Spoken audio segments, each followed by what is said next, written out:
Naglabas ng opisyal na pahayag ang Movie and Television Review and Classification Board matapos ang isinagawang pagdinig kaugnay ng mga reklamong inihain laban sa noontime program na It's Showtime.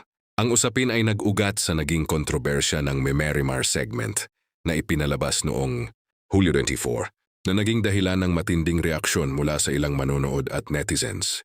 Sa isinagawang pag-uusap, dumalo ang mga kinatawan ng It's Showtime kasama ang mga kinatawan ng mga network na sangkot sa pag-eri ng programa.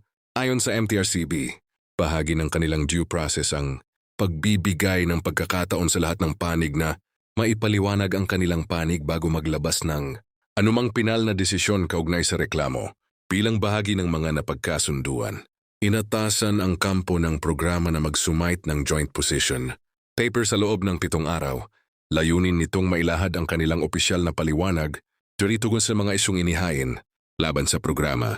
Kasabay nito, hinikayat din ang production na paigtingin ang kanilang pagsunod sa umiiral na broadcast standards upang maiwasan ang mga katulad na insidente sa hinaharap. Bukod dito, iminungkahi rin ang pagtalaga ng isang on-air compliance officer na siyang mangangasiwa sa pagsunod ng live broadcast sa mga alituntunin ng MTRCB. Inaasahang makatutulong ang hakbang na ito upang masigurong agad na natutugunan ang mga sensitibong sitwasyon habang live na ipinapalabas ang programa. Samantala nananatiling nakabinbin ang kaso habang hinihintay ng MTRCB ang mga kinakailangang dokumento mula sa kampo ng It's Showtime. Wala pa ring inilalabas.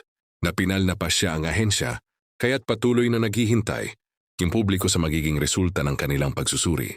Matapos makumpleto ang lahat ng proseso, sa social media iba-iba ang naging reaksyon ng netizens.